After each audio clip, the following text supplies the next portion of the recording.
Shanghai and Hong Kong are both down. Oil is down $3.24 to $70.59 US per barrel. Gold is up $2.80 to $2,651.50 US per ounce. And the dollar is down 0.07 of a cent to 72.4 cents US. All right, thanks a lot, Crystalie. Okay, thanks, Marcy. That's Crystalie Ramlichan with our business news today.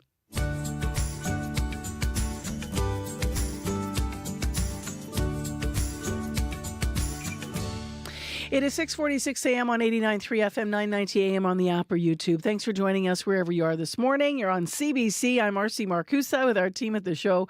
Partly cloudy out there. It's -1, but as Abby's been saying, sunny top to bottom in the province today. And we're expecting a high today in Winnipeg of about 9 degrees. And it's going to get a little bit windy. Winds will be south 30, gusting to 50 this afternoon. So you'll feel that. Well, next on the show, actually in a few minutes, we're going to have full analysis of this story with Ryan Tumulty. But let's set all of this up next on the show with what is happening between Canada and India relationships this morning. If you were listening on World Report, you know that Canada is expelling India's High Commissioner and several other Indian diplomats over RCMP findings that they are connected to extortion, coercion, and even the murder of Canadian citizens. The politics are deeply understood within Canada's Indo-Canadian diaspora.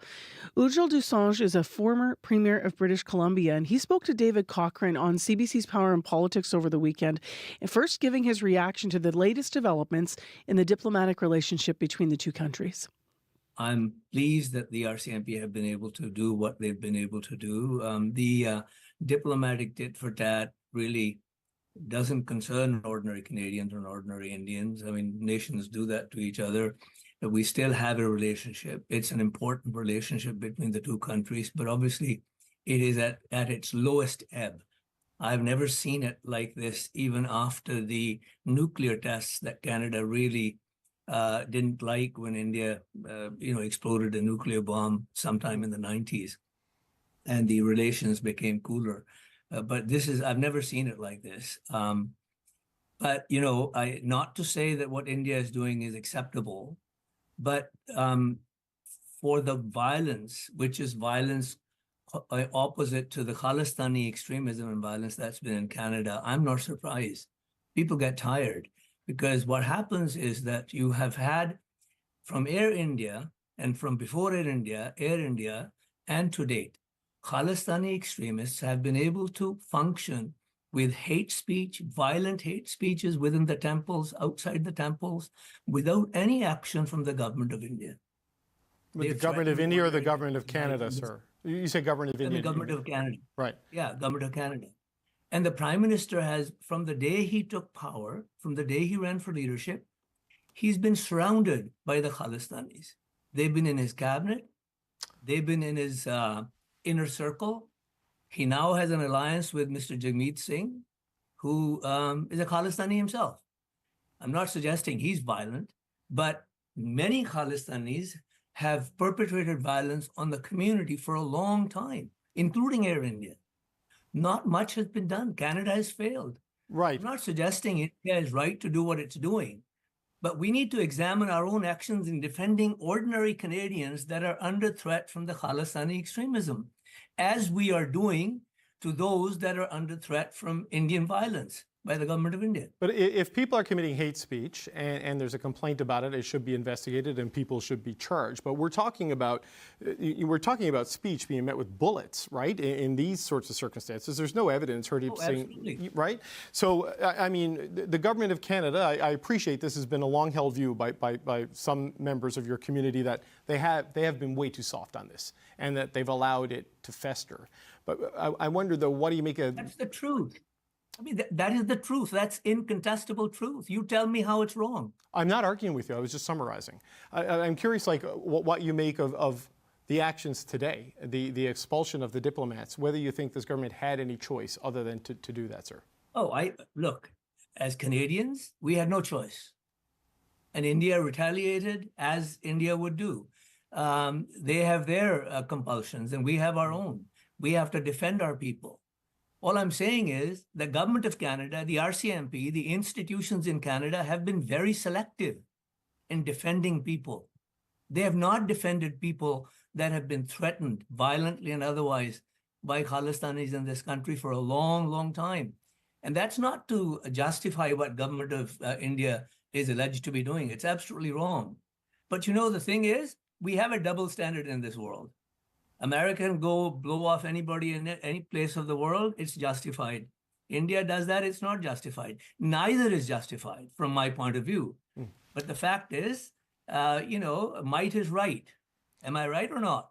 Well, I mean, ultimately, I'm not suggesting Canada has done anything wrong to India, right. But Canada has certainly not stood by its own people when they've been, whose safety has been violated or threatened by the Khalistanis in this country. That's Ujjal Dosanjh, former Premier of British Columbia, speaking over the weekend to David Cochrane on CBC's Power and Politics. It's 9 minutes to 7 o'clock. If you're just joining this morning, this is our ongoing coverage of a story you're about to hear on World Report as well. But let's get some analysis first on our program. So homicides, extortions, and other criminal acts of violence is what the RCMP says agents of the Government of India have been carrying out in Canada. The RCMP and other law enforcement agencies have charged, quote, a significant number of individuals, end quote. Canada has now expelled 6 Indian diplomats. That happened yesterday. India's government retaliated by sending the same number of Canadian diplomats home. Now, Ryan Tumulty is here with the analysis. He's parliamentary reporter with the National Post. Good morning. Good morning. Quite a lot of developments. So can you flesh out here more what exactly the RCMP is alleging about the Indian government? Yeah, so, they are alleging essentially that there is this pattern of violence across the country. Like you said in the intro, homicides, extortion, I've heard reports of arson, all connected, sort of connected to agents of the Government of India. They're not accusing any of these Indian diplomats of pulling the trigger, but I believe the suggestion is essentially that these diplomats were collecting information, using their diplomatic powers, collecting information on people's whereabouts, on locations, the kind of information that then was passed on and led to them becoming targets of violence. So I also outlined some of the things that have happened, but to reiterate, what action have the feds taken so far? Yeah, so the feds confronted the Indian government with this information. There were meetings, we're told, in Singapore, kind of neutral ground between high-ranking Indian officials and the Prime Minister's foreign intelligence advisor, as well as the Deputy Minister of Foreign Affairs and an RCMP representative, sort of laid out the case for the Indian government, tried to get the Indian government to waive diplomatic immunity of these 6 diplomats so that they could be questioned. It was when that was refused that the government declared these 6 diplomats persona non grata and basically instructed them to leave the country. And what did the Prime Minister say about this? The Prime Minister said that they are not seeking confrontation with the Government of India. They are not this is not a fight that they were looking for.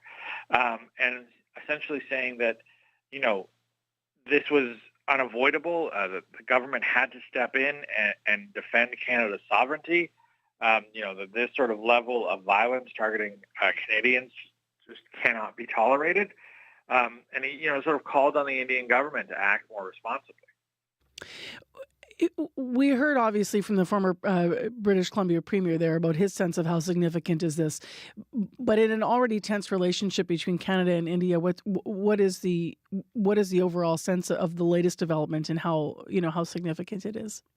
Yeah, to me, I think what's really significant here is that when the government was talking about when the Prime Minister stood in the House a year ago and raised the case of Hardeep Singh Nijjar and raised this concern, he was talking about one incident, and he was talking about it almost as an isolated incident. I think the Canadian government was really sort of hoping that India would step forward after that incident and say, one of our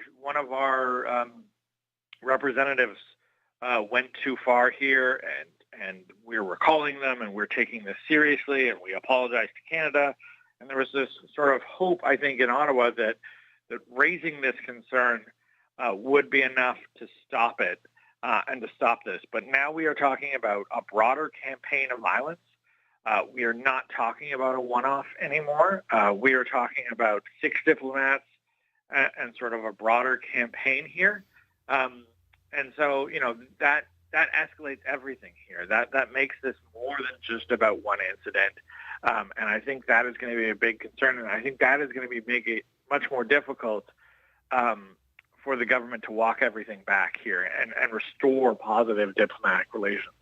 And India, the government there has also done, what have they done in retaliation? Yeah, so they sent 6 Canadian diplomats home. Certainly they have denied all of these allegations. They have said that, they have essentially accused Canada of making this up.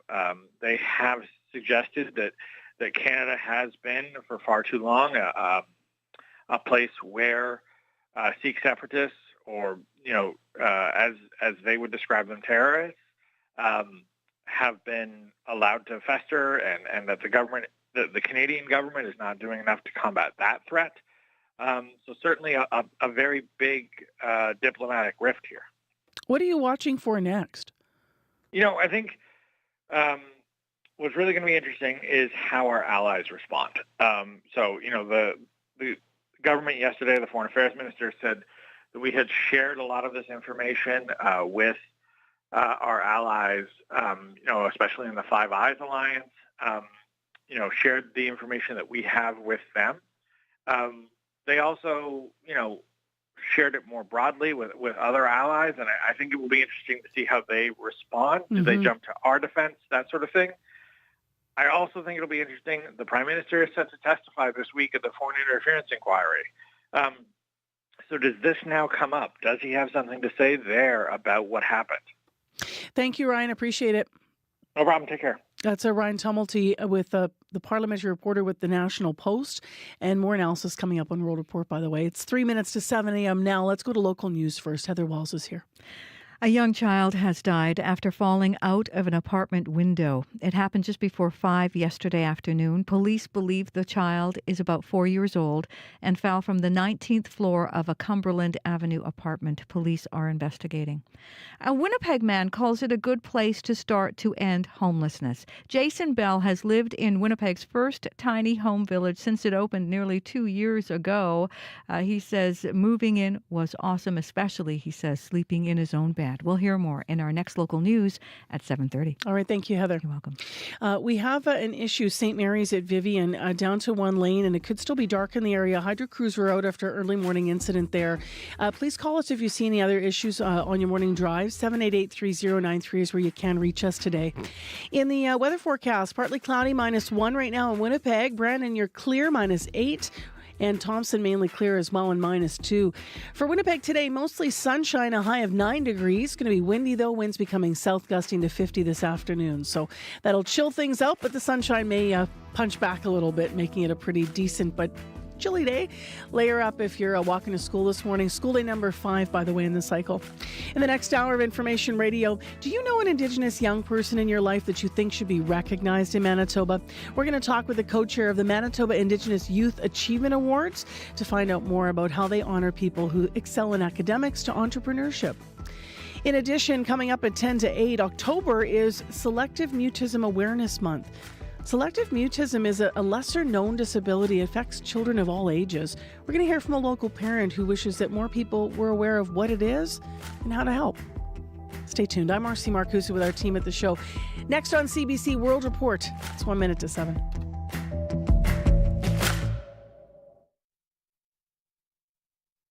Today on The Current. We've all seen images of that day, people scaling the Capitol, pushing their way inside. The CBC's Katie Nicholson was reporting in Washington on January 6, 2021, when a protester confronted her and told her she should run.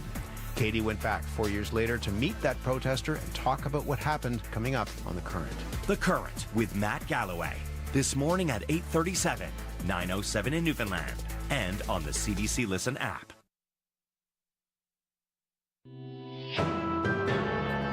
This is World Report. Good morning. I'm Marcia Young. Fresh allegations from Ottawa. Indian diplomats accused of a campaign of violence on Canadian soil, including murder. It is putting Canadians in India and Sikh communities on edge. All this information that's coming out now worries us even more that they're right amongst us. Canadian government should do more. They should go more further. Yeah, I'm definitely surprised. It's quite shocking to tell you. We are waiting to see what more the Indian government will say. It has already kicked out some Canadian diplomats.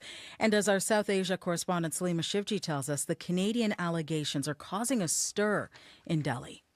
India has unleashed a huge diplomatic surgical strike on Canada. The media in India mostly speaking as one. Canada escalated its fakery by shooting off a diplomatic... Condemning Canada and Prime Minister Justin Trudeau in particular for allegations India's own diplomats were involved in a campaign of violence against pro-Khalistani activists in Canada. Justin Trudeau ne puri besharmi aur confidence ke saath... Trudeau shamelessly and confidently lied about India, this anchor says, but India has ripped him apart on the issue. The fury on Indian television as strong as in statements from government officials who bat back the claims, calling them preposterous and framing the charges as an election ploy for Trudeau's Liberals. Outside Canada's High Commission in New Delhi, it's quiet today and tense. The Canadian diplomats who work out of this building are now on precarious ground after Canada expelled 6 top Indian diplomats for, officials say, refusing to cooperate with the police investigation. India did the same. Canada has provided credible, irrefutable for a talking to last night. Now it is time for India to live up to what it said it would do and look into those allegations. But that message failed spectacularly. He and his colleagues have been ordered out of India by Saturday as Canada braces for more potential retaliation in a diplomatic rift that's gone from bad to much worse. Salima Shivji, CBC News, Delhi. Public Safety Minister Dominic LeBlanc is the top politician in charge of national security, and today he's testifying at the public inquiry into foreign interference. As Marina von Stackelberg tells us, Commission lawyers have been trying to find out why some top secret intelligence didn't reach the highest levels of government. In every case, CSIS would notify my office that they had something that they wanted to share with me. Former Public Safety Minister Bill Blair testifying at the inquiry Friday under scrutiny about a warrant Canada's spy agency urgently wanted him to sign. CSIS was investigating a potential case of political interference from China. The request made its way to Blair's office, but he didn't see it for 6 weeks. The only thing I know with absolute certainty is this information was never shared with me. It's an emerging theme of this public inquiry. Intelligence is gathered. It could be about foreign governments trying to sway voters through disinformation or threats, another country spying on a member of parliament, or a Canadian politician who CSIS thinks might be acting on behalf of a foreign state. But that top secret intelligence sometimes doesn't make its way up the chain of the Canadian government. Those pieces of the broken telephone have already testified from the spy agencies, government departments, and ministers' political staff, all pointing fingers. Blair's former chief of staff, Zita Astervas. We relied on the deputy minister or the director of CSIS to flag intelligence they felt the minister should see. And we were entirely reliant on them. Tomorrow, the highest level of government, Prime Minister Justin Trudeau, will be called as the final witness. Marina von Stackelberg, CBC News, Ottawa. The United Nations says its peacekeepers in Lebanon are staying put. The UN Security Council says several of its peacekeeping posts have come under attack in southern Lebanon. It says Israel used tanks to burst into the UN's interim force base on the weekend. Israel says Hezbollah is using the peacekeepers as cover, and its military is warning UN peacekeepers to get out of harm's way. Crystal Gomansing is following developments. Explosions and smoke, regular and lethal sights now across Lebanon. Many in the capital say they don't know what to expect one moment or one day to the next. Samir Shahaf is an 81-year-old cab driver. He sits coffee on a concrete divider outside. He says, "We don't know what will happen. It's going from worse to worse." While Israel moves troops across into Lebanon in pursuit of Hezbollah, the UN's chief of peacekeepers, Jean-Pierre Lacroix, says the blue helmets will not be packing up. The decision was made that UNIFIL would currently stay in all its position in spite of the calls that were made by the Israeli Defense Forces to vacate the position that are in the vicinity of the Blue Line. At least 5 UN interim forces members in Lebanon have been injured recently. Monday night, Israel's Prime Minister Benjamin Netanyahu refuted claims peacekeeping positions have been targeted. The charge that Israel deliberately attacked UNIFIL personnel is completely false. It's exactly the opposite. Israel repeatedly asked UNIFIL to get out of harm's way. A request made and denied. The UK, France, Germany, and Italy have all expressed concerns for the safety of UNIFIL members and called on Israel to ensure their safety. Crystal Gamansing, CBC News, Jerusalem. Police in the Toronto area urgently work to track and intercept packages believed to Cook, who is charged with murder and abetting suicide. CBC News has obtained previously unreleased court records in the case. Thomas Daigle has more. And a warning, some listeners may find the details distressing. We ask the public be cautious and vigilant. After Kenneth Law's arrest last year, Peel Regional Police Deputy Chief Mark Andrews wouldn't say much about the investigative work behind the scenes. We will be executing a number of search warrants as we move the investigation forward. But now CBC News has obtained a police affidavit laying out frantic efforts to intercept packages and check on the well-being of those who had ordered Law's products. Police say he sold suicide paraphernalia, including a toxic salt that buyers allegedly ingested to die. Police carried out search warrants at Law's packets containing that chemical. Law's products are suspected of being linked to more than 130 deaths worldwide.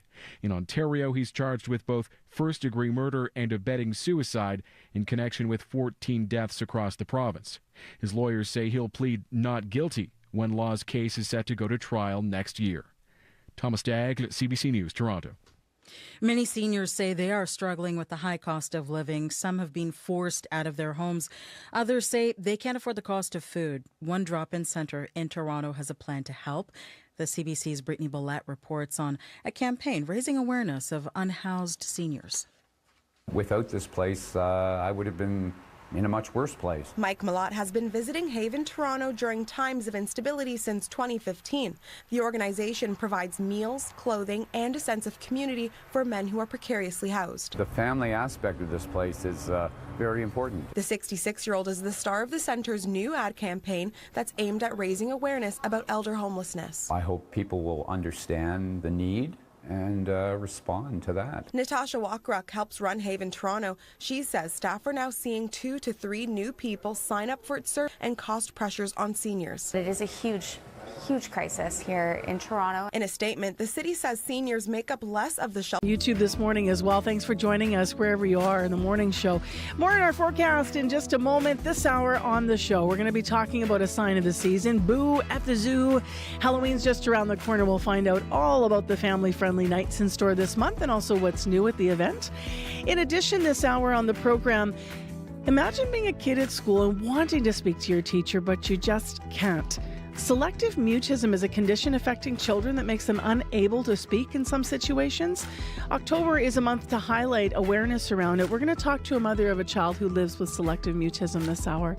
But we begin with looking at a special opportunity. Do you know an Indigenous young person in your life that you think should be recognized? Well, we're going to tell you all about the Manitoba Indigenous Youth Achievement Awards. They've been going on for 30 years in our community, and we're going to tell you more about how you can nominate someone. Right now, though, let's go to Heather Wells, who's in our news center. It is a serious morning in our newsroom with some developing news that just came in within the last hour here. Hi there, Heather. Good morning. Well, Winnipeg police are investigating the death of a young child yesterday. The child died after falling out of an apartment building. Police believe the child to be about 4 years old and fell from the 19th floor of a Cumberland Avenue apartment. We'll bring you the latest coming up as well. At least 5 cats have been found dead with parts of their bodies missing in Point Douglas. Winnipeg Animal Services says it has had 5 recent reports of dismembered cats in the area, and police confirm Major Crimes is investigating. We'll have more on that as well in our next local news at 7:30. All right. Thank you, Heather. You're welcome. Well, let's get into something with a much different tone. Let's get into our weather forecast here. Abby is in with it. I don't know if we'll be able to hear this on the air, Abby. So it's always chancy when you play video, right, off your phone, but I'm going to try it. Okay. So see if we can make out what this is. It should just sound like a big, gaggle. Doesn't it sound like just a busy room full of people talking? That's what I was going to say, like busy room filled with people. Busy sky full of geese. Oh, yeah. I had never heard anything like it, actually. We were out golfing yesterday. We were in Elm Creek, Manitoba. It's about 45 minutes from here, just outside the city. Beautiful, beautiful drive. I mean, I got photos of the farmers' fields and the sun coming up and everything glistening. Manitoba was showing off. But when we were on the golf course, all of a sudden we heard this sound, and it was like, is that geese? Yeah. It was like the biggest flock of geese that I'd seen in a long time, outside of going to Fort White when you go for their, or Okamic when you go for the time of year, the migrations in and out. But this was just, just happened to catch a big flock that was choosing to fly south. So, yeah. I captured that moment yesterday also because I was close at the Royal Mint down in Lodge, and they were just taking off when I got there to take some photos, and that was really amazing. So what do they know that we don't? Well, they got the memo that we're going to be below zero today. So I guess that's what they got. Most of the province were below zero in most of the regions, though later we should see some sunshine and then partly cloudy skies. We'll be warming up to around 13 for Dauphin. Right now, Winnipeg, we are at -2 at the airport and -2 at the Forks. It's clear, sunny skies in the forecast. The winds will be light, becoming breezy as we get to the afternoon period. We then warm up to a high of 9 degrees, though it may feel cooler this morning with the wind chill factored in. And then for tonight, some partly cloudy conditions will roll in, with that breezy condition still staying with us. In other regions, we're seeing mainly clear skies in Thompson at -2, and Churchill is partly cloudy at 0. And then if you look down south, Brandon, Dauphin, and Morris all hovering near -6, and then Gimli and Steinbach both hovering near -4 degrees. So I'll just say forecast for Winnipeg today: sunshine, turning breezy this afternoon, and then still cool.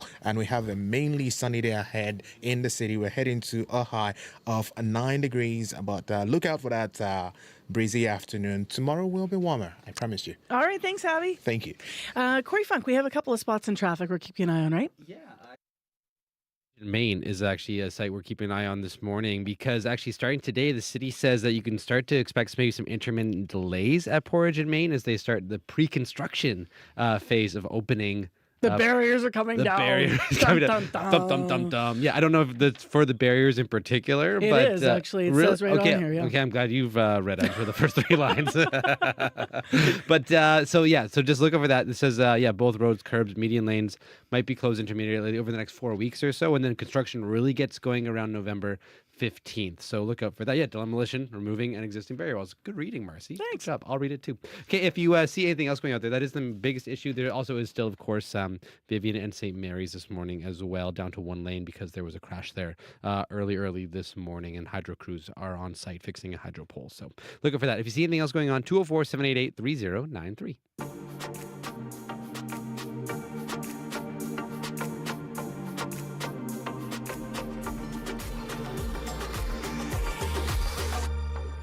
Words get started in the first place, 30 years ago, and why? It started in 1994, and there was, in the media, there was just images of Indigenous youth. They were in gangs, they were violent, and there was so many stereotypes that kind of played on in the news. And we knew from our community that people were excelling and doing amazing things, but nobody ever heard about it. So we decided to host an event where it just honored and showcased the youth, and they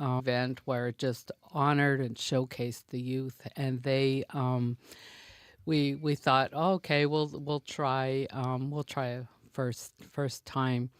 and it's sold out. Record number of people, applying and looking at recipients, and so it was a really hard task the first year, and now 30 years later, we still have a hard task to do.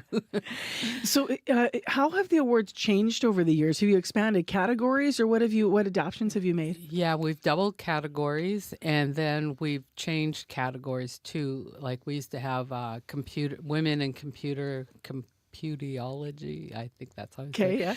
And then this year we have a new category, which is culinary arts, both as a student and as an entrepreneur. So Cisco Foods has come in, and we're using that. But we have community sponsors, from businesses to communities to families. I literally just pulled out Dr. Lisa Monkman's name of a list of 30 years of recipients. Who comes to mind for you when you think of notable past recipients and people that have gone on to to contribute to community? Well, we have Issa Kixon. She's a past recipient, and we're always staying Issa works here. Yay! We grabbed her as a producer. Grabbed him as a producer, rather. Yeah. Yeah. And we just always keep in touch, and so it's really fun to watch her grow in comedy and all different ways. We have Clayton Thomas Mueller, who's pretty well known in the community. He won 1 year, and longtime environmentalist, activist, has done a number of films as well and books as well, highlighting. Yes. When you think about the need for the awards this year, or what you want to highlight, you said 30 years ago, at the ground floor of this, it was to fight back against stereotypes. In 2024, what to you, why is it important to recognize young Indigenous people in our community? Well, I still think they come up against the stereotypes. I think, negative images sell, and, people read it and look for it. But we also just want to encourage, and we know that lots of people go on to leadership roles in the community and excelling. And one time we had award recipient, because we do one employment in a traditional field, which is mostly for northern people, so they're trapping, hunting, beating, all those kind of skills. And the guy got up and started talking, and he said, "There's more people in this room than in my home community." So let's get to how people can apply, because that's the whole point this morning. If you're listening and you think you know someone deserving, we're really hoping that you might put your name in the ring. So, Leanne, what are some of the categories, and what is the what should people know if they want to apply or nominate someone? I guess. Thank you.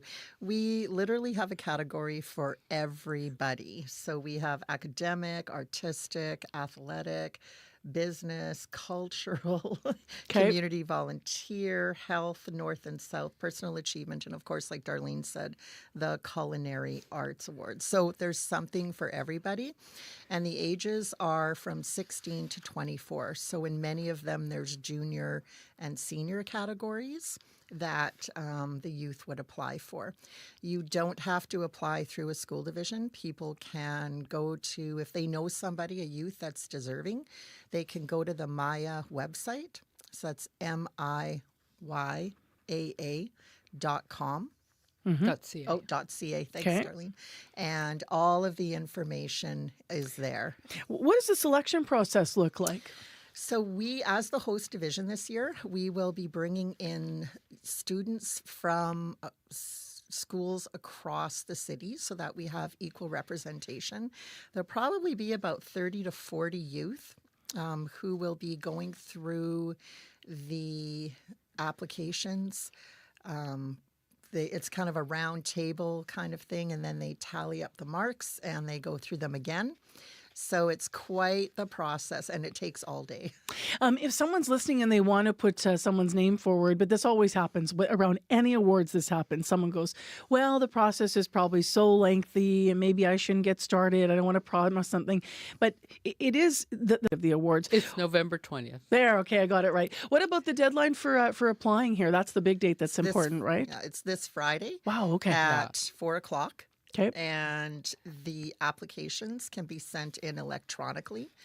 So the person that they're sent in to will categorize them, and then we're ready to go. I believe it's on the 25th or 28th. We're going to be going through the applications. Good luck. I hope you get a whole bunch of applications. I know it's Manitoba. Everything comes in last minute. So thank you so much. Thanks for coming in. The award show, the gala is, we have a stage manager, and it is just absolutely phenomenal for the youth. It's spectacular. Yeah, it is. It's like you just get heartwarmed with the message the youth bring. It's amazing. Yeah, I love that. Thank you both for coming in. Appreciate it. Miigwech, thank you so much. That's Darlene Daniels, co-chair of the Manitoba Indigenous Youth Achievement Awards, and then Leanne Smith, the last voice we heard there, consultant for Indigenous education at River East Transcona School Division. And so 4 o'clock, Friday is the deadline, and I think it is actually 4 o'clock Friday. And it's time for morning sports with Scott Reguera. Hi there, Scott. Hey there, Marcy. So I watched so much baseball over the weekend, and everything was great to watch. What stood out from you from the playoffs over the weekend? Well, I could say, Marcy, it's how wild Cleveland's pitchers were yesterday in losing their opener to the Yankees in the American League Championship Series. Or I could point out Los Angeles after recording an incredible 33 consecutive scoreless innings. Finally let in some runs as the Mets tied up the National League Championship Series at a game apiece. But it is something else that took place at Dodger Stadium yesterday, Marcy, that really stands out. Honeywell's coming off all right, good inning. My God, there's a snake! It's a real one, too, not a prank. During the fifth inning, a wild snake slithered through the L.A. dugout. A quick-thinking Dodgers grounds crew member swooped in, bundled the serpent up in a towel, and then took it away. Dodgers pitcher Brent Honeywell was the closest player to it and handled things surprisingly calmly. And that's because Honeywell has experience in such matters. He pitched in a minor league game in Florida a few years back when a 10-foot alligator walked into his dugout. So Honeywell and his Dodgers, Marcy, now head to New York where there is no wildlife. So no unwanted dugout guests tomorrow night. Could be a rat. I was just thinking that. Right. Pigeon or a rat. But is that wildlife? And in any case, they don't want them in there. One, Dodgers and Mets. That guy's got some bad luck. Wow. Yeah, I know. And things work in threes, of course. Right? Yeah. All right, let's move to a sport with fewer creepy crawlies. It's a big night in Canadian soccer tonight. It is, Marcy. For the first time with Jesse Marsh at the helm as head coach, the Canadian men's team plays on home soil this evening. They host Panama in Toronto. Under Marsh's watch, Canada has adopted a fast, skill-based approach that's seen them, among other things, make it to the semifinals of the Copa America. So let's hope there's a nice crowd on hand on what should be a chilly night by TO standards, 7 degrees with a chance of rain at kickoff. Unlike the Copa America, which was shown on TSN and saw Canada attract record TV viewership, tonight's game, Marcy, is on specialty channel One Soccer. This is the same channel all of Canada's friendly matches are played on, including ones against the U.S. and Mexico last month. Here's Marsh. When I heard what the viewership was after our U.S. game, it was a little bit disappointing because we played such a great game. The guys exemplified exactly who they are and how good they're becoming. And so Kevin's trying to figure out ways so that from a TV perspective, from a marketing perspective, from all ways that we can show how amazing these guys are, what kind of role models they are. Biggest sporting event of them all, the FIFA World Cup. Sounds like Marsh and Soccer Canada head Kevin Blue, Marcy, are looking at ways of boosting awareness around this team in advance of that tournament, which is a good thing. Because of a complicated relationship the organization has with an entity known as Canadian Soccer Business, too few eyeballs are on this team. Panama, 6 Central. And let's finish with a sports controversy from across the pond. At this international level, conkers is no longer a kid's game. No baked or pickled conkers are allowed, and the bootlace has to be at least 8 inches long. It's a very serious business. Some archival tape there. Monitors with chestnuts tied to the end of a shoelace, whacking each other until one person's chestnut falls off. Disappointingly, it appears not everyone is playing by the rules. David Jenkins, the 82-year-old victor in this year's World Conker Championship, is being investigated after being found with a steel nut in his pocket. Some believe that's why Jenkins was able to record several victories, destroying his opponent's chestnut with just a single blow. Jenkins denies these accusations, saying he had the steel nut on him for quote-unquote humor value. Organizers are not convinced. The World Conquer Championships have been held in North Hampshire since 1965. Jenkins himself has been competing every year since 1977, Marcy. The investigation continues. I feel a strong need to Google and see what we're talking about this morning. You want to Google this one, yeah. Yes. Thank you, Scott. We'll talk to you tomorrow. Sounds good. That's Scott Ricare with Morning Sports. I'm Marcy Marcusa. Just a quick reminder once again that St. Mary's at Vivian, you could still be down to one lane because of an early morning accident and incident there. Also, it took out some hydro poles. So I think we'll see if power is back up and restored in that part of St. Vital. CBC Winnipeg News. This is child has died after falling out of an apartment window. Winnipeg police believe the child is about 4 years old and fell from the 19th floor of a Cumberland Avenue apartment. It happened just before 5 yesterday afternoon. Winnipeg police are releasing few details, but are investigating. A Winnipeg man calls it a good place to start to end homelessness. Jason Bell has lived in Winnipeg's first tiny home village since it opened nearly 2 years ago. The 22-unit housing complex is behind Thunderbird House on Main Street. It is led by Mama Wichita Center and several partner agencies, including End Homelessness Winnipeg. The aim? Helping people transition out of homelessness. Bell recalls moving into Astum Api Nikinak, which means come to sleep on my own bed. It took me a while to get used to the room, but after I got used to the room, it just became home for me. Coordinator Melissa Stone says since the opening, 4 tenants have moved on to their own place in the community. But she says more animal advocates in Winnipeg want people to keep their pets inside, especially in the Point Douglas area. At least 5 cats have been found dead with parts of their bodies missing. Kendra Halabicki found some of those cats. I personally found 4. The 4th one had actually showed from the back shoulders on the neck. It was horrific, and the cat was alive. Winnipeg police confirm Major Crimes is investigating, and Animal Services say they have had 5 recent reports of dismembered cats in the area. Now, on Friday, police also charged 2 people in connection with torturing and killing 10 cats, but police do not believe 5-year slide in season ticket sales. True North Sports and Entertainment reports a modest increase this season. CBC's Bartley Kivas reports. Fans mill into Canada Life Centre before the Winnipeg Jets home opener. Attendance has been a concern. The Jets season ticket base has dropped from 13,000 seats to roughly 9,500 last year. True North Sports and Entertainment says fans are on the way back. Vice President Norva Riddell says season ticket sales are up by 500 seats. We're excited to see the positive momentum that we're getting, but make no mistake, we understand that we're not done. True North wants to get back to 13,000 season tickets. They've made changes at Canada Life Centre and are offering more flexible season ticket packages. Malcolm Dean, a season ticket holder, says there's one more thing the club can do. Bring the cup to Winnipeg. It's too early to discern whether more season tickets will impact overall attendance. Through 2 home games so far, average attendance is up 250 fans over last year. Bartley Kivas, CBC News, Winnipeg.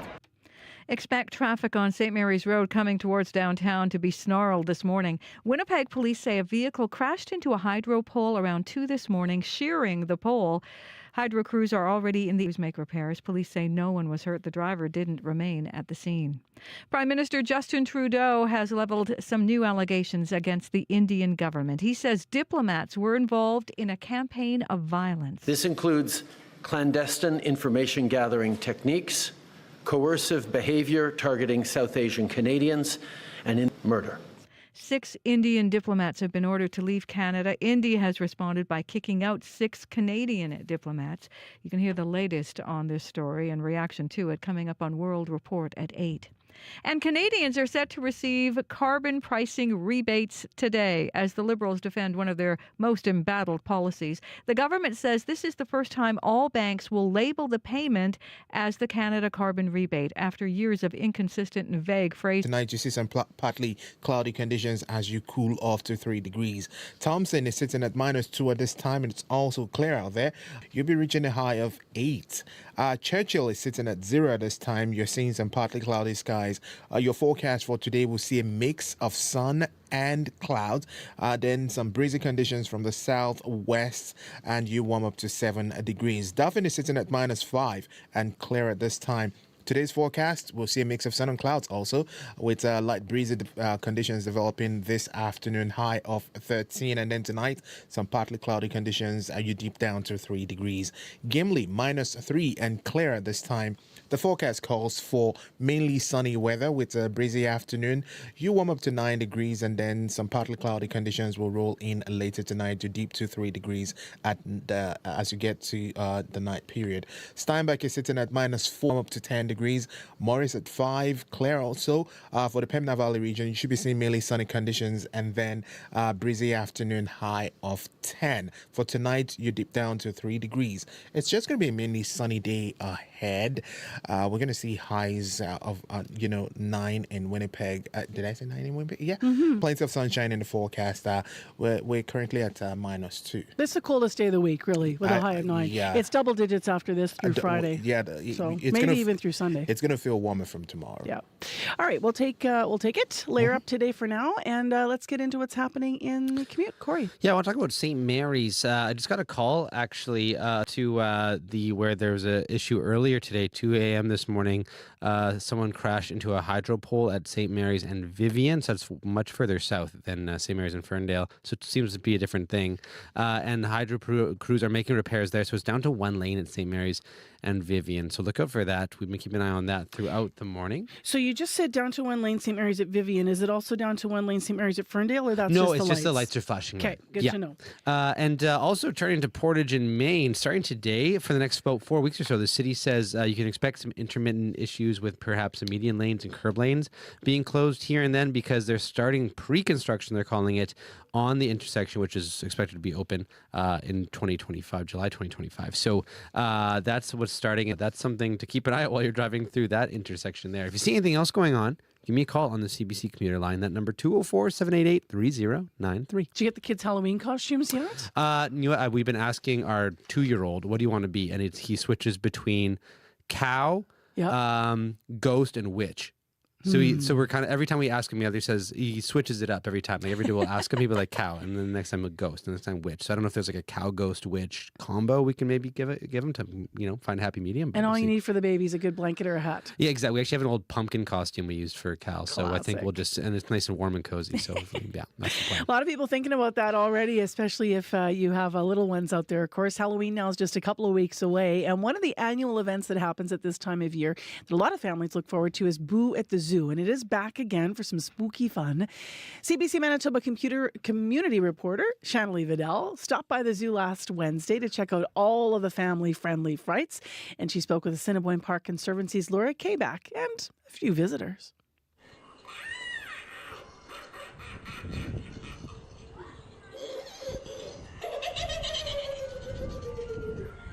So we're about to open in about 15 minutes, and the best part is watching all those families come in, all those little kids who are dressed up for the occasion and ready to have an amazing time.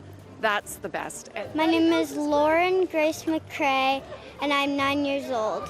I'm wearing an axolotl costume. It's an animal. Is this your first year at Boo at the Zoo? No, I've been here many years. Sophie Chin, and I'm 9. And Sophie... Potter. Yeah, it's Harry Potter, and I'm supposed to be Hermione. Emma Schul, and I'm 10. I'm a ringmaster. For Halloween, I'm going to be a dead ringmaster, though. Yeah. I think one of the things that is unique about our Halloween event is that it's very family-friendly. It's really geared to families with young children. And unlike some of the other event traditions, something they look forward to and can experience differently over the years as the kids grow up. So for that reason, I think it's just... it's just one of those things that people look forward to every year. Right now, we are surrounded by pumpkins. There is, looks like, I'm reminded of the legend of Sleepy Hollow. Behind me is a pumpkin. So it's, I would say, fairly traditional display. But there are other displays and zones as you work your way through the zoo. So like you said, that when you arrive, there's sort of this grand entrance that's got this real carnival feel. Lots of color and movement and things that spin and lights. And then you get to the pumpkin patch, and it's all those traditional pumpkins. Some are happy. And then we have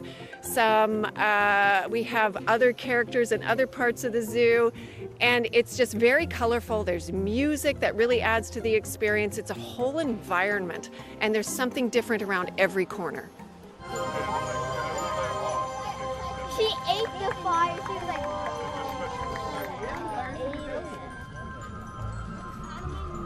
we have fire artists, we have jugglers, we have other performers, and they really liven up the whole experience. And a lot of them are roaming around, like they're stilt walkers, like they're so cool, they're so engaging. The costume characters that interact with the kids and grown-ups too, they really bring Boo at the Zoo alive. So for me, that's my favorite.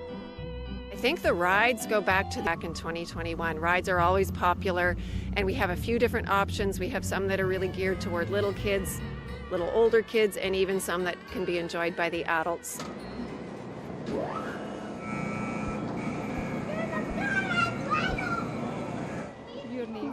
Gurnia Shandu, I'm 7 years old. This right? You're pointing to the ride. Yeah, you just say the Sizzler ride. The Sizzler. Oh, you love the Sizzler. Yes. What's your favorite part about Halloween? That it's scary. My name is Amanpreet Chauhan. Our favorite part is playing some games here and like some rides, just spending some quality time with him, and just the decorations here and the spooky things. We have several carnival games here at Boo at the Zoo. There's sort of that traditional ring toss game that you might remember from different fairs and festivals. There's another one where you have to lift the bottle. There's something involving a duck, pluck a duck, lift a duck, rope a duck. I'm not sure what it is, but they're all really fun, and they're suitable for all ages, which is why it works with Boo at the Zoo, because anyone can play, anyone can win, maybe not win, maybe lose a little bit, but at the end of it, kids can go on their way out of Boo at the Zoo. They can get a little treat bag, which is, of course, their reward for all their very hard work. It is the daytime where it's a little less scary. What's it like at night? The mood definitely changes as the sun goes down and it gets darker as far as the visual effects, right? Things look different in the dark. So that's why they can have a great Halloween experience and it's not so spooky. And then as things get darker, it gets a little different, and things glow more, and maybe there's more shadows, and the spooky things that come out of those shadows create a little bit of a different vibe. But all in all, we keep it very family friendly, whether you're here when it's light out or later in the dark as well. As you said, it is good for all ages, but you have something special for just the adults happening on Halloween. Can you tell me more about that? So for many years, we haven't run Boo at the Zoo on Halloween. Of 9 degrees, it's going to be lots of sunshine in the forecast. Well, coming up on the program after 8 o'clock on the show, we are going to get more on a report you may have been hearing in the news. Winnipeg has had it's been nearly 2 years since Winnipeg's first tiny home village for the homeless community opened its doors in the city. CBC reporter Cameron McLean caught up with some of the people behind the project to see how it's going, and has an update for us this morning about what they've learned along the way and where we go from here. So that's the tiny home update coming up on the program after 8 o'clock here on the show. Well, speaking of tiny homes, we actually have a song that speaks to that. Francis Baptiste and his son live in a small apartment in East Vancouver, and that relationship is tested by those close quarters and the lack of close family. So he actually wrote a song to remind them to take care of each other and be kind. It's called If We Let It. This is Francis Baptiste on 89.3 FM. You're the bullet in the gun, but which way or are we the same tonight? Or are we the same tonight? Life could be so easy if we let it, if we let it. Life could be so easy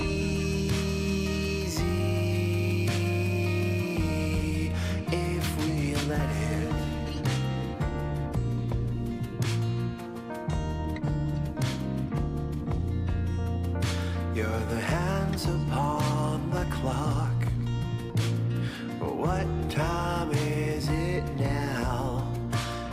dusk or is it dawn? Is it, or has our day just begun?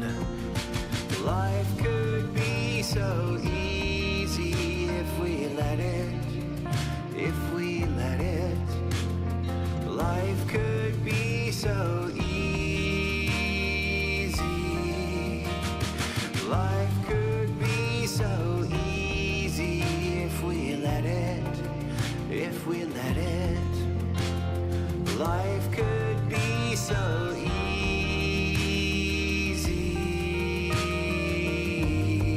if we let it. Nice message in that tune, hey? If We Let It. That's Francis Baptiste, comes out of East Vancouver if you want to check it out. Francis's new album, by the way, is out now. It's 11 minutes to 8 o'clock on CBC. I'm Marcy Marcusa. Thanks for joining us here on your Tuesday morning. Well, next on the show, October is Selective Mutism Awareness Month. Now, Anxiety Canada says that selective mutism is an anxiety disorder where children, most often children, cannot speak in some situations, but can speak normally in other situations. And that can be a big challenge for kids and their families. Aaliyah Peters is an 8-year-old who lives with selective mutism. And here she is speaking, telling us what it's like. Selective mutism stops me from speaking to people I don't know. It makes me feel shy and it makes me feel sad. Taking medicine helps me with selective mutism. I feel happy when I do talk. Experience with the condition and how their family manages this. Thanks for being here. You're welcome. Thanks for having me. I can see you tearing up there when you're listening to your daughter. Is it prompted by a mix of pride and also just challenge going through this? Yeah. She recorded amazing. And yeah, it's kind of sitting here, you're thinking back over the years because it's been, I think we've kind of known for 3+ years that, I mean, she's struggled since she was young. At first it was just kind of, oh, she's really reserved. She's really shy. Okay, she comes by that. My husband and I were both like that as children. But then seeing the school not progress and stuff like that. Yeah, that's a challenge. It's been a challenge for sure. Yeah. I think that was one of the questions that I was going to ask you, because this is all about awareness, because there's other families just like yours out there. We need to spread the word about what this is like. Some people might think, you could just be shy.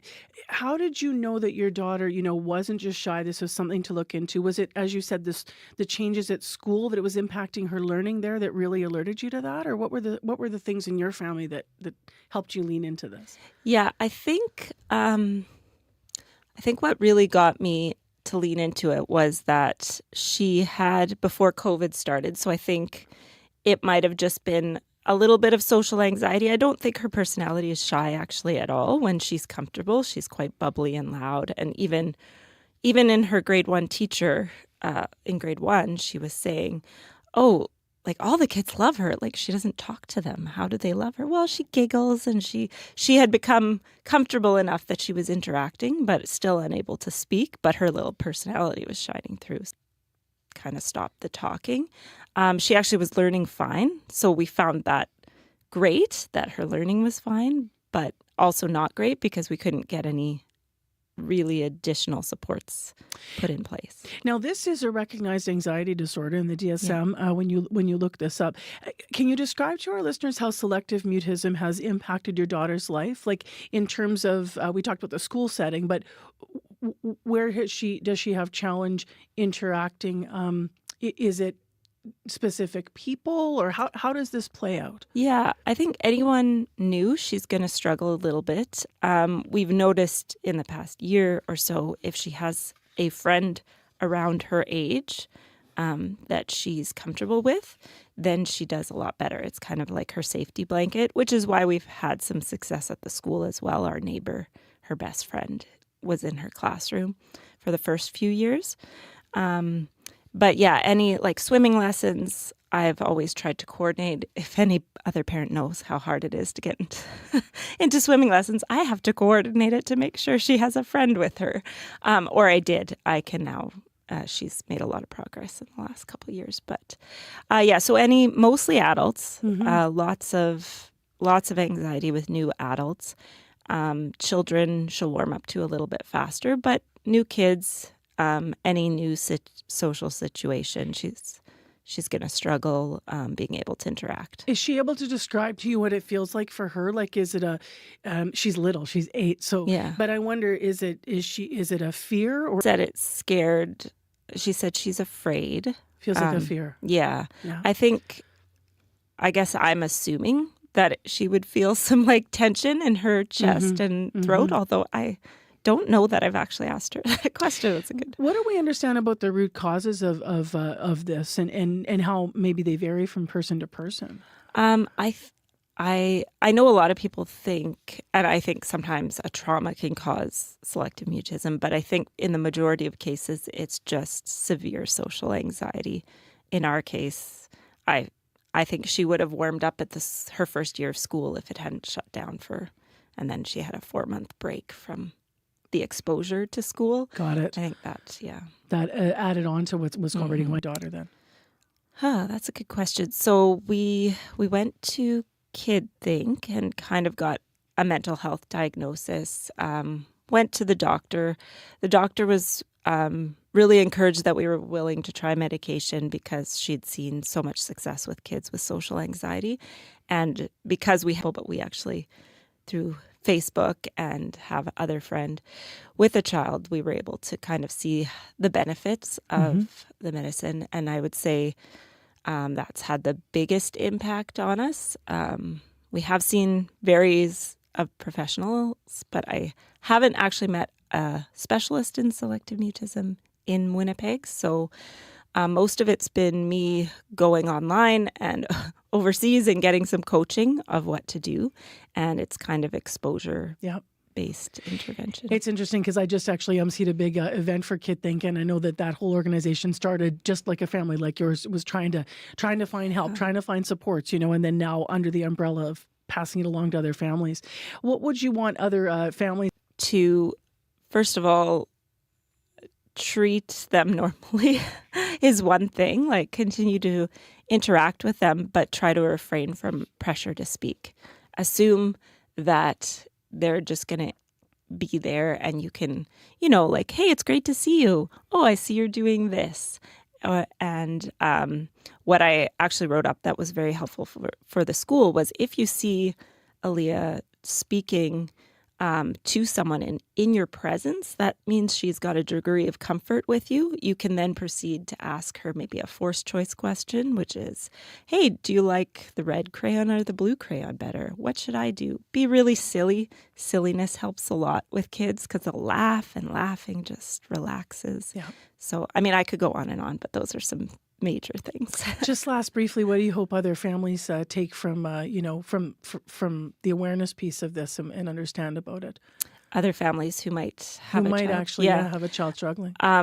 Reach out. I would say find some other families. Facebook has some really great groups that's kind of where I got my information of who to reach out to for some guidance. And I think be patient as well.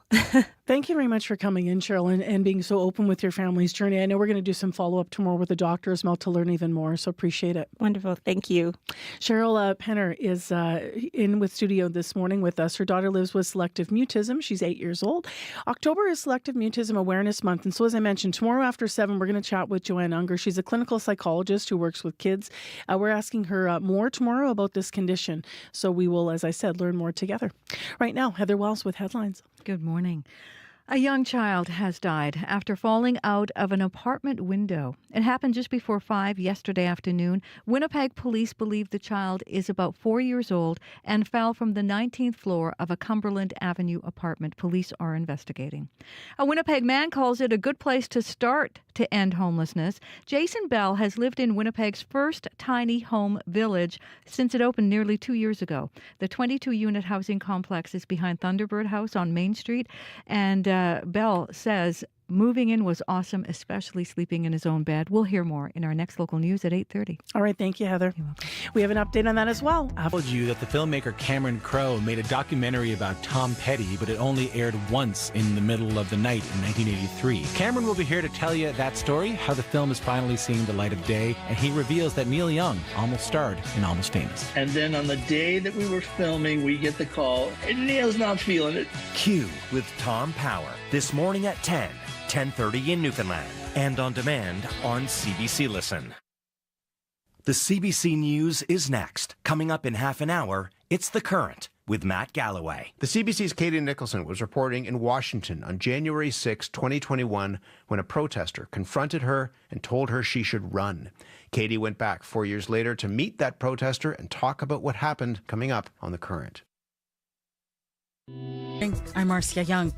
Canada urgently needs to root out foreign interference. That is clear now that Prime Minister Justin Trudeau has leveled new allegations against the Indian government. He says diplomats were involved in a campaign of violence. This includes clandestine information gathering techniques, coercive behavior targeting acts, including murder.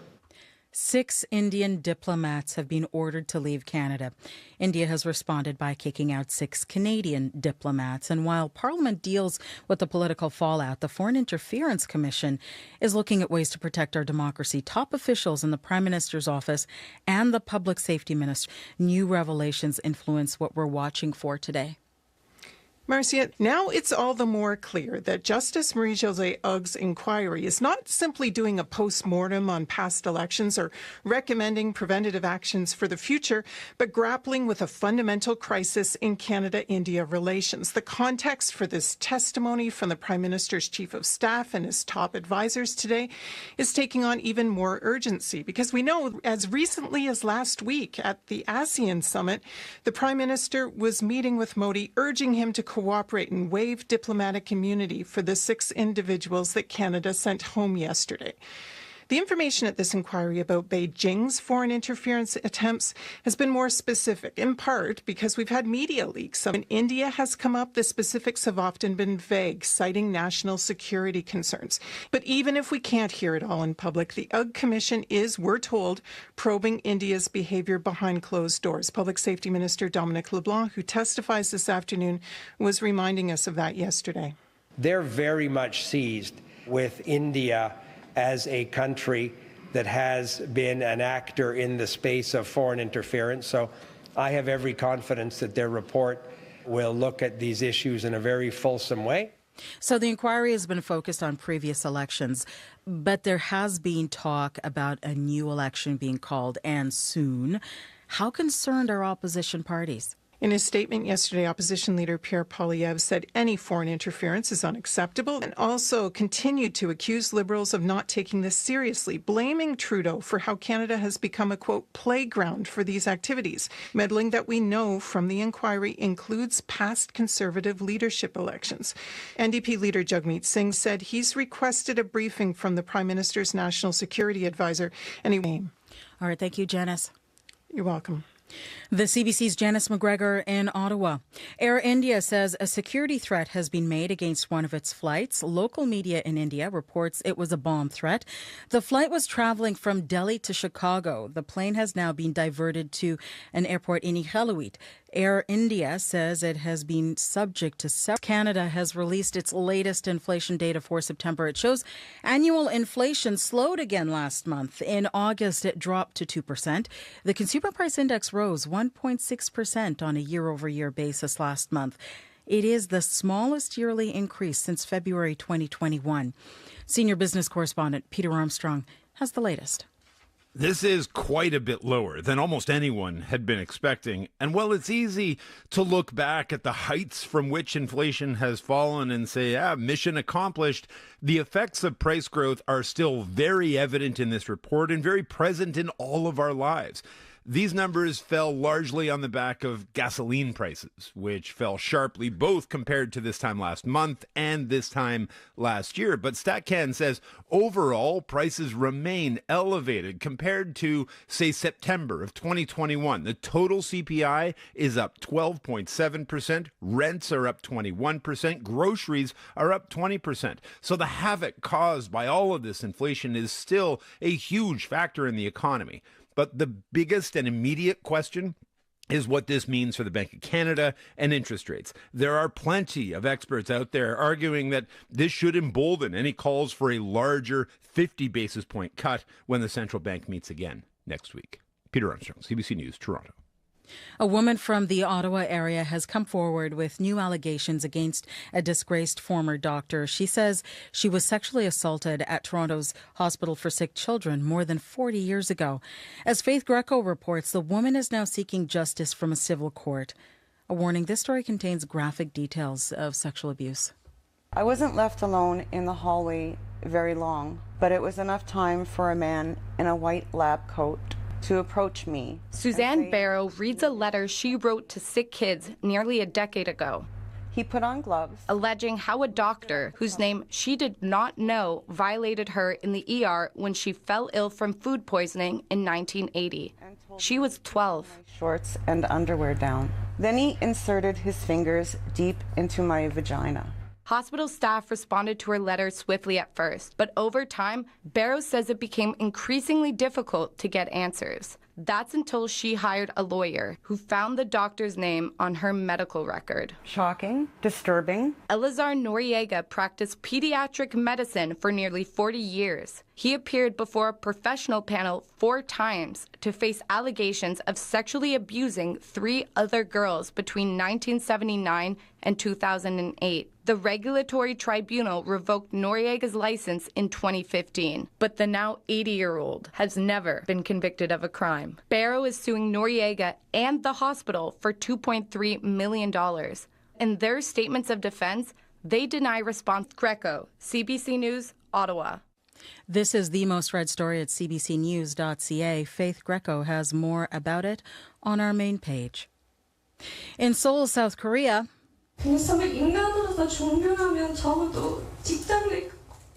K-pop star Hani fights back tears as she appears before a parliamentary hearing. She's calling on the government to do more to protect young artists. Hani is a member of the group New Jeans. She's fighting against what she calls workplace bullying. It is rare for K-pop stars to speak out against their labels, but Hani, whose full name is Hani Pham, says she and her fellow artists feel like they are being mistreated. Earlier this year, the former CEO of record label Adore accused its parent company of sabotaging the girl group. Cast their vote for their next president, but distrust in the electoral process has been an ongoing concern. In 2020, Donald Trump claimed election fraud. Trump would begin a fight to overturn his election loss. Hundreds of his supporters stormed the Capitol. Katie Nicholson was there on January 6th and was swarmed by Trump supporters. On January 6th, Tracy Danka was part of a group of Trump supporters who swarmed our crew while I was reporting a few blocks from the Capitol. Nearly 4 years later, I tracked her down in North Carolina to see if she still believed the 2020 election was stolen, even though Trump's own officials called it the most secure in U.S. history. And Ed, a lifelong Democrat who points to the dozens of lawsuits that failed to prove election fraud. And a lot of them were Republican officials that were involved. They all agreed there was no interference. That doesn't count. You don't trust that they did what was right. No, I don't. They also spar over January 6th. It was a show of... And I know what I saw. I saw people breaking into the Capitol building, attacking officers. The two live in different information ecosystems. Ed watches a wide variety of news. Tracy doesn't trust most media outlets. Despite the political divide, they say their marriage is solid. Family comes first, and then politics. And both are worried about their country, this election, and the potential for violence. there's going to be trouble. Either way, whether he wins or loses. I think it'll be worse if he doesn't win. Whatever happens, they plan to ride it out together. Katie Nicholson, CBC News, Calabash, North Carolina. And that is the latest national and international news from World Report. News anytime at CBC News. Well, we're going to see a lot of sunshine today, but it's going to be the coldest day of the week. We'll be lucky to see double digits in Winnipeg. Good morning, everyone. I'm Marcy Marcusa. This is Information Radio on CBC. You're on 89.3 FM, 990 AM on the app or YouTube this morning, where you can see the buildings downtown. It's been nearly 2 years since Winnipeg's first tiny homes village for the homeless community opened its doors. CBC reporter Cameron McLean caught up with some of the people behind the project to see how it's going and also learn about what successes and challenges that they've had and learned along the way. So that's all coming up in a special report this half hour on Information Radio. Stay with us. Headlines from Heather Wells in a moment.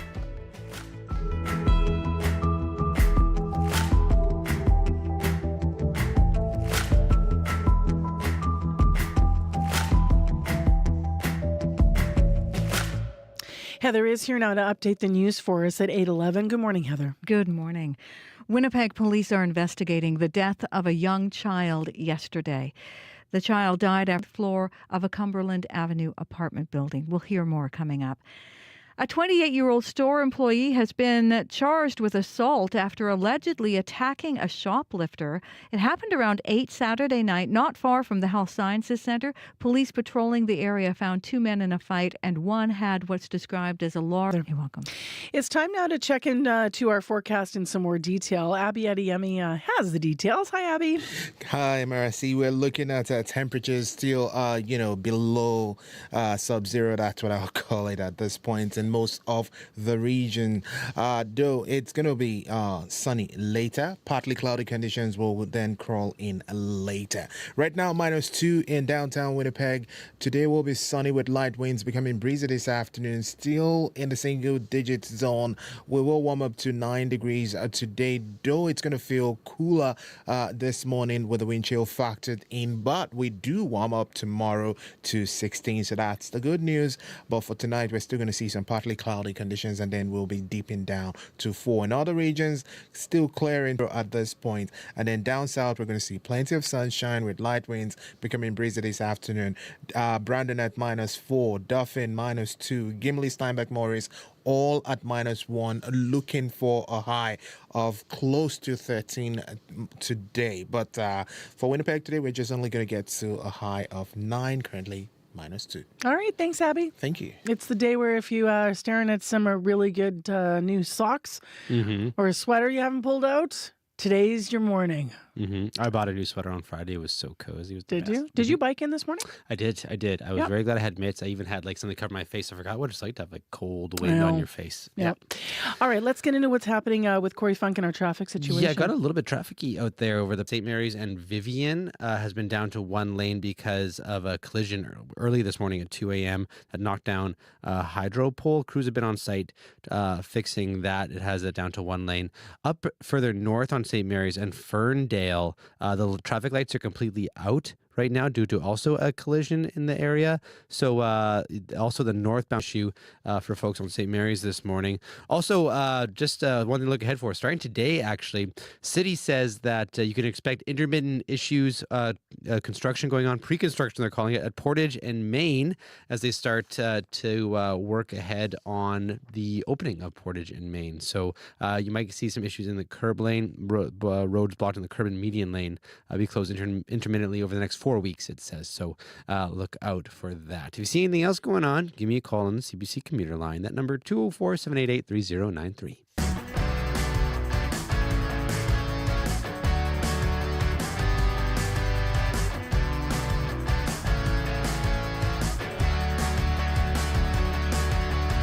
Well, it has been almost 2 years, as I mentioned, since Winnipeg's first tiny homes village for people escaping homelessness opened its doors.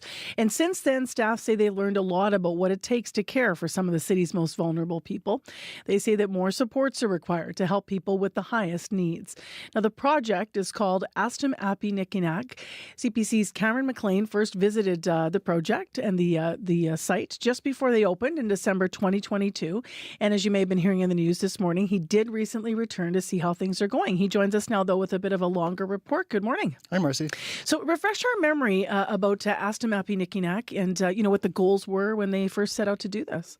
Yeah, so this is a supportive transitional housing project. It's located right behind Thunderbird House, next to the Salvation Army building on Main Street. And it has 22 units, and these are fully furnished. They have a kitchen, bathroom, bed, and it's fully fenced in for safety. The entire property is surrounded by a high metal fence. She says they've had lots of successes, but also some challenges. When we schedule, because of COVID, everything set the construction back. So we opened up super quick, as like we weren't even completed construction, and we opened up because it was December 1st and it was freezing and there was people waiting to come in here. So we opened up and we filled up. Some of them have moved on. 4 of them have graduated out of the program. A couple went to treatment, which is also a huge success. And a couple of them actually left due to their mental health. A few of the folks who had co-occurring issues, which were mental health and substance misuse, they couldn't live on their own here. They needed more than what we had the resource to do. So as you heard her say, that some of the residents had issues that were just too much for them with their limited staff ratios to handle. Astum Api Nikinak has 10 full-time staff, including administration, 4 part-time staff, 365 days a year. They're always there. But that means they only have enough people for 1 to 2 staff to support residents at any given time. Stone says some of the very high needs people need something closer to one-on-one support. And to make that happen, what would that actually mean for their budget? It would mean a big increase to their budget. Currently, they're staffed with a ratio of about, were to move closer to one-on-one support rather than 1 to 10, that would mean a big change in the budget. So when you consider that Winnipeg's homeless population is at least 1,200, that was the most recent street census that was done, some more recent estimates peg that number at closer to 4,000. Those are building the housing. Yeah, because the wraparound support, especially if it's one-on-one, that math will add up really fast. Mm-hmm. What kind of supports, though, do they have, people that are there? I'll let Donna Wallstrom, the housing coordinator, answer that.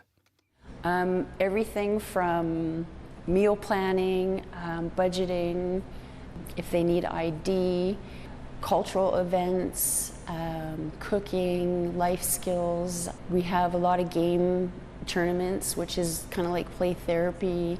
And it's a fun time when we do our gamings here, because we're all sitting in the lodge here and we're all like having fun drinking water.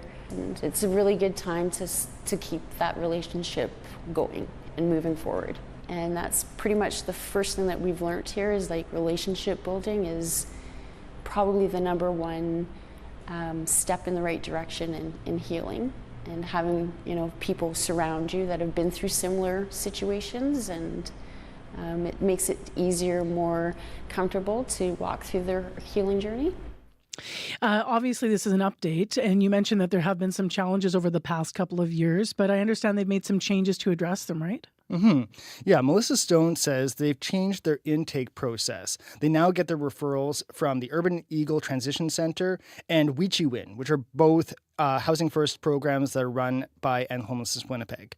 She also said they now take into consideration how each individual they bring in fits with the larger group in order to maintain balance in the community.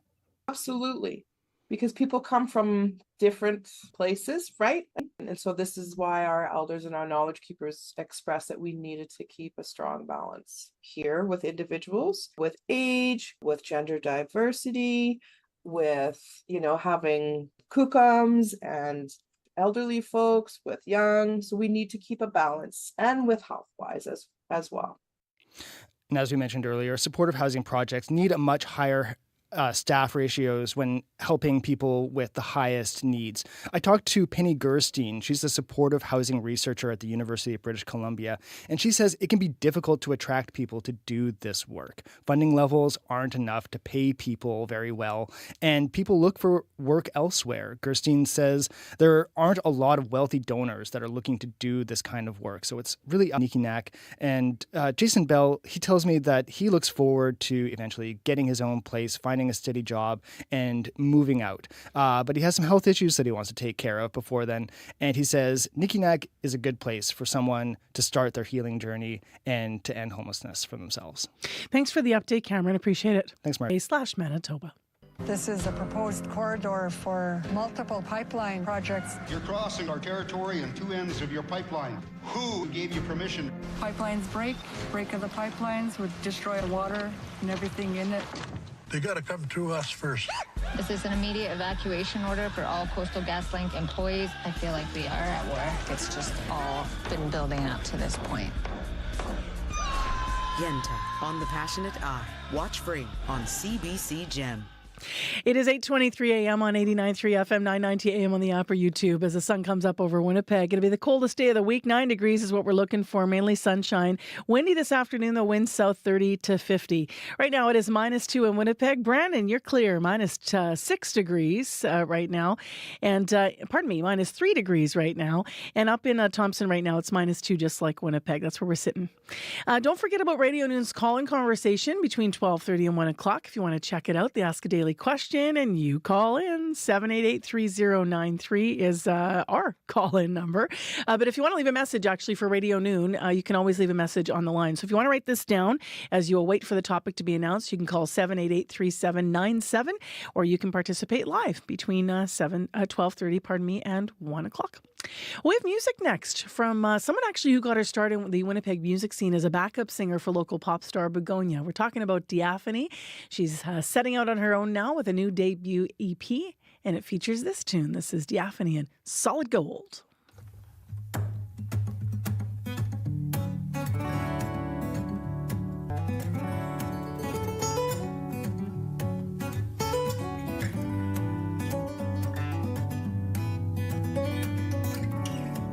Singles at the Woodbine, dancing in a grapevine, taking boys that are not mine. Circling the Goodwill, trying to find a spot that's free. I keep looking until City Hall, Central Park, Solid Gold. After dark,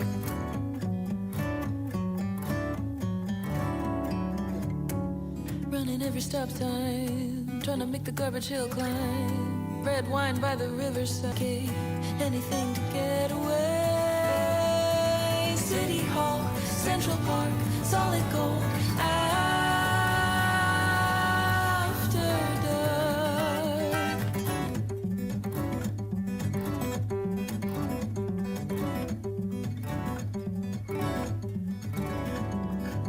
we don't have to go too far. Don't you know this is for fur? No one ever calls a chauffeur, and it all becomes a blur. City Hall, Central Park, Solid Gold. After dark, City Hall. After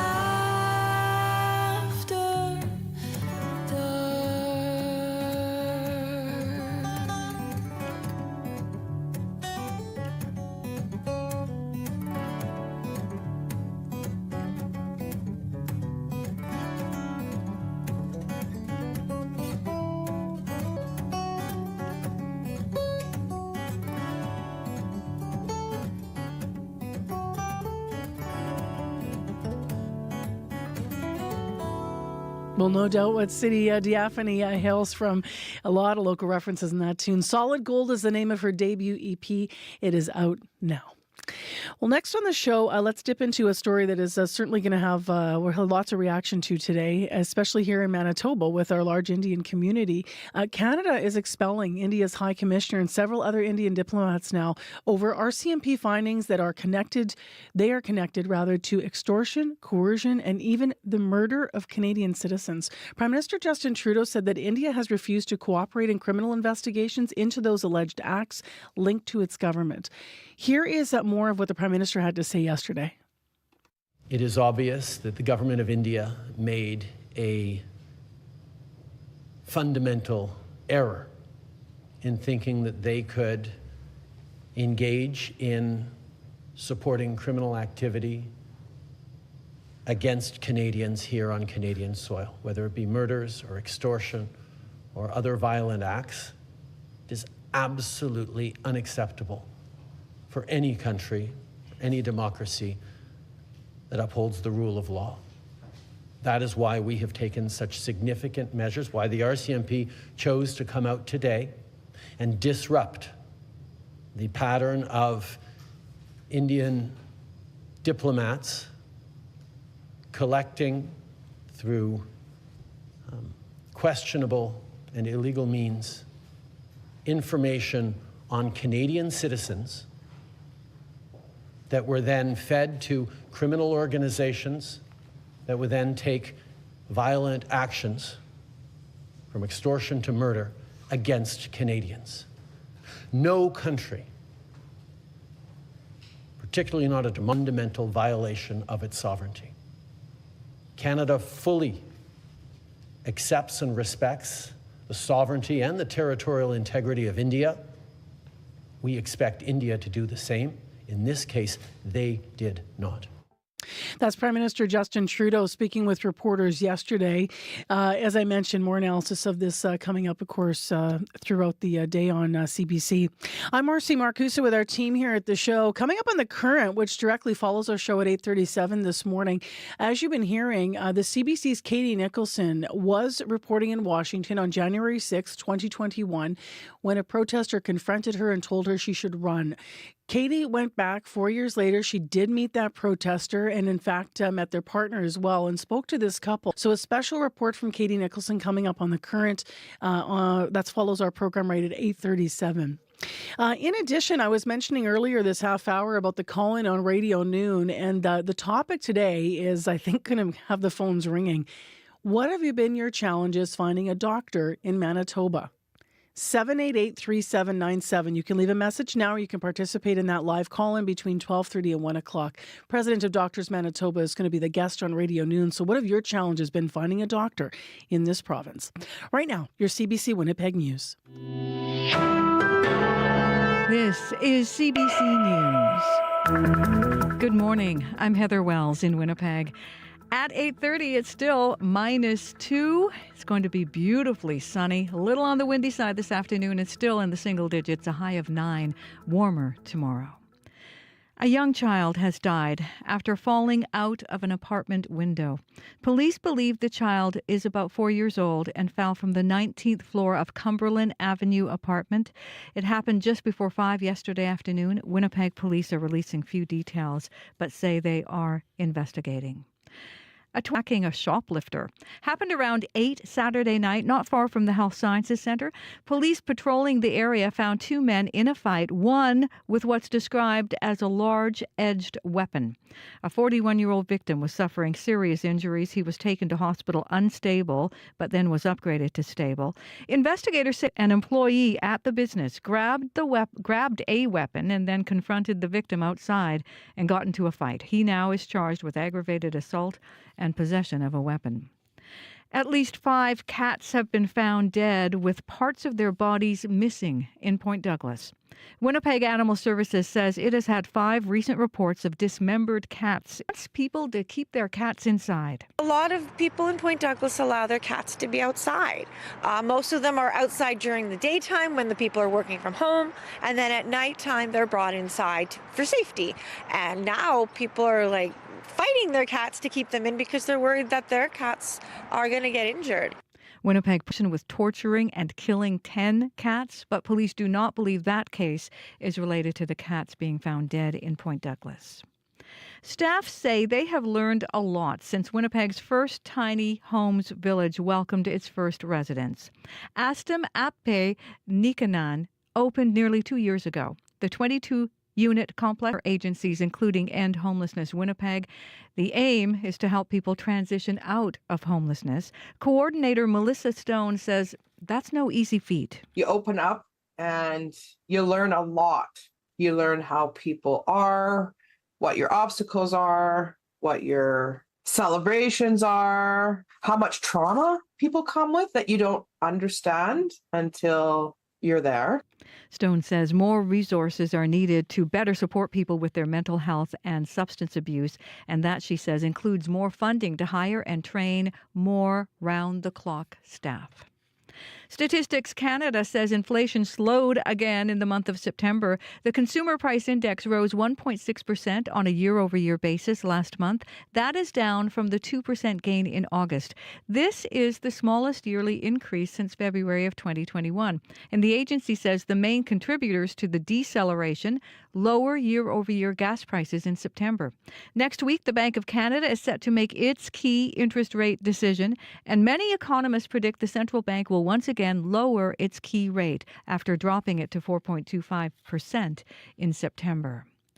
Filling more seats. The Winnipeg Jets are reporting a modest rise in season ticket sales. True North Sports and Entertainment says the club's season ticket base is up 500 over last season. This ends a 5-year slide that saw the club lose about 3,500 season tickets. True North Vice President Norva Riddell is in charge of sales and revenue for the Winnipeg Jets. It's nice to see that we've done by any means. There's just still so much work left that we have to do. The Jets' season ticket base now stands at about 10,000 seats. True North wants to get back to the 13,000 over the next few years. And you're about to get a carbon pricing rebate today as the Liberals defend one of their most embattled policies. The government says this is the first time all banks, after years of inconsistent and vague phrasing on bank statements, the quarterly rebate goes to Canadians who filed their income tax while living in Manitoba, Saskatchewan, Alberta, Ontario, and the 4 Atlantic provinces. You can find more news updated throughout the day at cbc.ca/Manitoba. Thank you for the morning, Heather Wells. Thank you. So big Heather Wells in our news department and Joni Nicolo. Thanks to our team of associate producers who work on all of our programs here in our current affairs unit. Thanks to Faith Fundell, for filling in for me yesterday on the program. I just want to add that in as well. And to Dylan Longhurst, who I believe was also here filling in for Corey. And to our live team this morning, Corey Funk and Abby Adeyemi and Kevin Nipatebo. Thank you, guys. Our leaders in unit are Leif Larson and Nellie Gonzalez. And let's have a last look now at our morning commute, Corey. The St. Mary's and Ferndale lights are out, so keep an eye out for that. Northbound is blocked there because of crews working on those lights as well. Portage and Main, pre-construction, the cities call it, starts today for the next 4 weeks or so. So you might see a median or curb lane intermittently close over the next 4 weeks or so. Abby? The south is going to see sunny conditions, and the north will see partly sunny. 19 for Brandon and Dauphin, and 10 degrees for Steinbach and Morris. I'm like, oh, yeah, there we go. Thanks, Abby. You're welcome. We're all calling it Tired Turkey Tuesday here, right? Have a wonderful short week back if you happen to have the long C. 89.3 FM, 990 AM on the app and YouTube. Hopefully you can join us again tomorrow for the show. And remember, next local programming coming up at noon here on Radio Noon, and from 3 to 6 this afternoon on Up to Speed. Take care, be well, everyone. The Current is next.